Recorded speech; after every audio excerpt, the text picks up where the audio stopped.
Sir ఇంకొకటి ఇప్పుడు మనకి 13,00,00,000 రూపాయలు అప్పు చేశాడు జగన్మోహన్ రెడ్డి అని అన్నారు.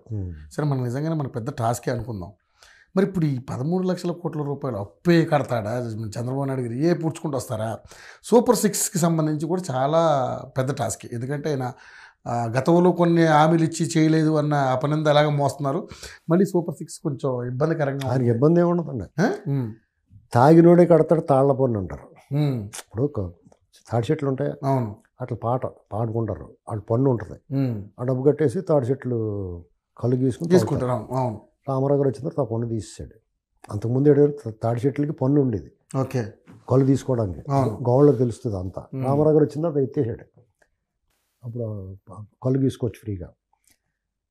అప్పుడు వచ్చింది ఈ సామెత, తాగినోడే కడతాడు తాళ్ల పన్ను అని. అలాగా అప్పుడు జగన్మోహన్ రెడ్డి వచ్చి శుభ్రంగా అప్పులు పెట్టేసుకుని డబ్బంతా దొబ్బేసి ఇంకో దేశాల్లో పట్టుకుని దాక్కుంటే చంద్రబాబు వచ్చి కష్టపడేది తీర్చడం. తోలు తీసి ఎండేసి గోడనేసి కక్కించకపోతే అక్కడి నుంచి వస్తాయి. పట్టుకుని ఎలా కక్కించాలో చెప్తాం కదా మేము అలాంటి. ఇప్పుడు కొంచెం అవుట్ ఆఫ్ ది వే వెళ్ళాలి. చట్టము, రాజ్యాంగము, చట్ట పరిధిలోను, న్యాయ పద్ధతి ఇలాంటివి ఏమి ఉండవండి. అవి పైకి చెప్తారు కానీ లోపల తోలు తీసేస్తారు. ఫస్ట్ పాయింట్ వీళ్ళకి అసలు వర్తించదు. ఈ రాజ్యాంగం వీళ్ళు రాజ్యాంగానికి అతీతంగా ప్రవర్తించారు కాబట్టి రాజ్యాంగం వీళ్ళకి కూడా పనిచేయదు. ఇప్పుడు రోమ్లో ఉన్నప్పుడు రోమన్లో ఉండాలి. ఈ రాజ్యాంగాన్ని చట్టాన్ని గౌరవించలేదు కాబట్టి అబ్బాయి ఈసారి నీకు ఈ రెండు నీకు ఉండవయ్యా మరి అని చెప్తారు. చెప్పినప్పుడు ఏం చేస్తారు, అతను 2 లక్షల అప్పుతోటి అతనికి అప్పచెప్పారు రాష్ట్రాన్ని. 9 లక్షల కోట్ల రూపాయలు అప్పు చేశాడు. అంటే 11 లక్షల కోట్ల రూపాయలు అప్పు ఉంది. ఇప్పుడు 2,70,000 కోట్లు అతను నేను బటన్ నొక్కాను అన్నాడు. 2,70,000 కోట్లు ప్లస్ 2 లక్షలు, 4,70,000 కోట్లు తీస్తే 6 లక్షల కోట్లు కనపడాలి. Where is the money? చెప్పు ఏం చేసావు?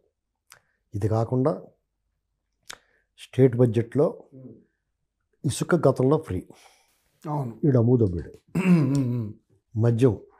మద్యం ఆదాయం అప్పుడు 6,000 కోట్లు ఉండేది మొత్తం ఓవరాల్ రాష్ట్రం మొత్తం మీద.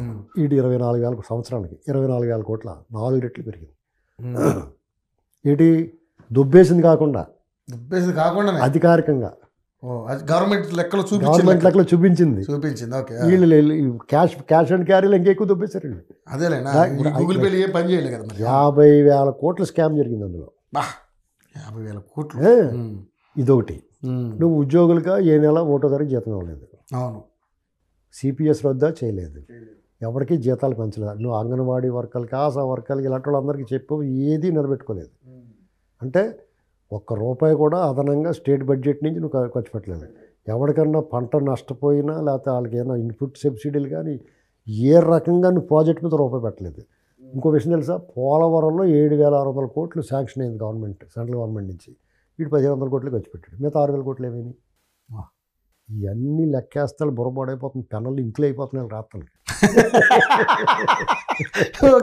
ఇవన్నీ రాసి ఇస్తున్నారా? ఇవన్నీ అయిపోయిన తర్వాత top to bottom Jaganmohan Reddy దగ్గర మొదలెట్టుకుని నీకు రోడ్డు మీద బజ్జీల వాళ్ళ దగ్గర ₹100 దెబ్బేసిన వాడు మాత్రమే వదిలేయమని చెప్తాం మేము. వాడు ఏదో వాడికి ఏది ఇంకా వేరే తింటలాగా గిళ్ళమే పడ్డాడు. కోతులు ఏం చేస్తాయి, అడవిలో చెట్లు లేకపోతే ఊళ్ళలోకి వచ్చేస్తున్నాయి. అవి అడవిలో చెట్లు గట్ట అడవిలో ఉన్నాయనుకో అక్కడ తింటాయి, లేదా మన ఇళ్ళలోకి వచ్చి అవి ఎత్తుకుపోతాయి. అలాంటి వాళ్ళు వైసీపీకి చిన్న స్థాయి కార్యకర్తల నాయకులు అలాంటి వాళ్ళు అంటే కోతులు అటువంటి వాళ్ళకి అక్కడ దొరికితే ఇది వదిలేస్తారు. ఇక చోటా మోటా ద్వితీయ తృతీయ శ్రేణి నాయకుల దగ్గర నుంచి ఎమ్మెల్యేలు, మంత్రులు, ఎంపీలు, జగన్మోహన్ రెడ్డి దాకా వాళ్ళ సలహాదారులు, సజ్జల రామకృష్ణారెడ్డి గ్యాంగ్ ఎవరైతే ఉన్నారో వీళ్ళందరినీ వరుసగా కూర్చోబెట్టి యమదొంగ సినిమా చూసానండి, రామారావు కుర్రోడు జూనియర్ది. వాడు ఇక్కడ ఒకటి పెడేలు లాగితే చివరిదాకా కొట్టుకుంటూ వెళ్తారు. రోజు పొద్దున్న సాయంత్రం ఏలయ్య కానీ అందరూ లైన్లో నిలబడతారు, వచ్చి ఫుల్ కోటింగ్ ఇస్తారు వాళ్ళకి. అలాంటి కోటింగ్ ఇవ్వాలి వాళ్ళకి. ఇచ్చి నువ్వు ఎంత దొబ్బావు. ఇందులో ఐఏఎస్లు ఉంటారు, ఐపీఎస్లు ఉంటారు. వీళ్ళందరూ రియల్ ఎస్టేట్ వ్యాపారం చేశారు, గంజా వ్యాపారం చేశారు, ఎర్రచందనం వ్యాపారం చేశారు, ఇసుక వ్యాపారం చేశారు, ఎలాంటి అక్రమ వ్యాపారాలు చేయాలి అన్నీ చేశారు. దేవస్థానంలో తిరుపతి దేవస్థానం డబ్బు కూడా దొబ్బారు. ఇలా వీళ్ళందరినీ పిలిచి ఒక్కొక్కడి మీద ఒక్కొక్క కమిషన్ వేసి వాళ్ళందరూ సత్వరం తేల్చి రైట్ అంటే యుద్ధ ప్రాతి మీద అంటారు, వార్ పుట్టింగ్ అనమాట, తేల్చి ఇదిగో సపోజ్ సజ్జల రామకృష్ణారెడ్డి నువ్వు 14,000 తీసుకుంటున్నా అని చెప్తాడు, సిగ్గు లేకుండా జీతం పడ్డాయి. నువ్వు ఎంత దొబ్బేసావు అనేటువంటి లిస్ట్ తోటి పెట్టి, ఇప్పుడు రామ్ గోపాల్ వర్మ గారు అనగనగా ఒక రోజున సినిమా వచ్చింది. అందులో బ్రహ్మానందం నెల్లూరు పెద్దారెడ్డి తెలుసా అని ఇస్తే ఆడు స్టేషన్లో తీసుకెళ్ళి ఆడు ఫైల్ పెడతాడు, ముందు డోర్ మూసి కూర్చుంటాడు. అలాగా సజ్జల రామకృష్ణారెడ్డి లోపల పెట్టి ఆడు ఫైల్ తీసి, ఇదిగో నువ్వు దొబ్బేసింది ఇలాగ 10,000 కోట్లు ఉంది, ఈ 10,000 కోట్లు ఏం చేస్తావు చెప్పు, నువ్వు బినామీల పేరు పెట్టావు, నా పేరునేముంది, ఇలాంటివి అంటే ఇప్పుడే మళ్ళీ అవుతారన్నమాట. అప్పుడు చెప్తాడు ఎక్కడ ఉందో అందంగా తెచ్చి కట్టాయి నీట్గా, ఏమనకుండా ప్రభుత్వ ఖజానాకి జమ. అలాగా ఇది అవుట్ ఆఫ్ ది రూల్ ప్రకారం వెళ్తే, శాస్త్ర ప్రకారం వెళ్తే కోతిపిల్ల పుట్టింది అన్నట్టు ఉంటుంది. ఈ రూల్ ప్రకారం ఇవన్నీ రూల్స్ ప్రకారం ఇవన్నీ పాటించకూడదు. ఇంకా ప్రత్యేక రాజ్యాంగం పెట్టాలి వీళ్ళకి, ప్రత్యేకంగా ఒక కోర్టు, న్యాయస్థానం, ఆడు దుడ్డు కర్రలో ఇవన్నీ కింద నుంచి దింపడానికి ఆయిల్ రాసిన కర్రలో ఇవన్నీ ఉండాలి. ఇలా చేస్తే అప్పుడు ఏమవుద్ది, శిక్ష కొంచెం తగ్గుద్ది.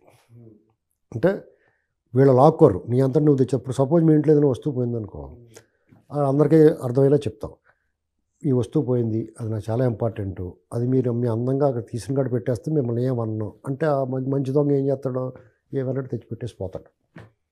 అవునా? అది కూడా జరుగుద్ది. ఇప్పుడు కొంతమంది దొంగతనాలు జరిగిన ఇంట్లో పలానా వాళ్ళు అని తెలిసినా కానీ బ్లేమ్ చేయలేక, వాళ్ళు మనం ఇబ్బంది పెట్టలేక ఏం చేస్తాం, అనవసరంగా మనం బ్లేమ్ చేయటం ఇంతలే, ఎవడోడు తీసాడు, మన వాళ్ళే తీశారు, వాడు తెచ్చిపెట్టాడు బాబు, ఎవరిని ఏమన్నా నువ్వు హామీ ఇస్తాం. అలాగే ఏం చేస్తాడు, తెచ్చిపెట్టేస్తాడు, 90% తెచ్చిపెట్టేస్తారు. అలాగే వీడు కూడా వాలంటరీగా జమేసి, అప్పుడు కొంచెం మమ్మల్ని వదిలేండి ప్లీజ్, కావాలంటే జగన్ పట్టేసుకోండి అని చెప్తారు. అప్రూవల్గా మారిపోయి ఇంకా జగన్ ఇంకా వీళ్ళకి తెలియని చెప్తాడు. అప్పుడండి వీడు ఇంకా దొబ్బేసేటండి అని చెప్తారు. ఇలాంటివన్నీ చేసి ఇలాగా వీళ్ళందరి దగ్గర లాగేసి, ఐపీఎస్ అధికారులు 2014 నుంచి ఇదన్నీ జరుగుతాయి. రవి, నేను అది సరదాగా చెప్పాలి, వాస్తవం చెయ్యాలి, చేస్తేనే కదా తీరాలి.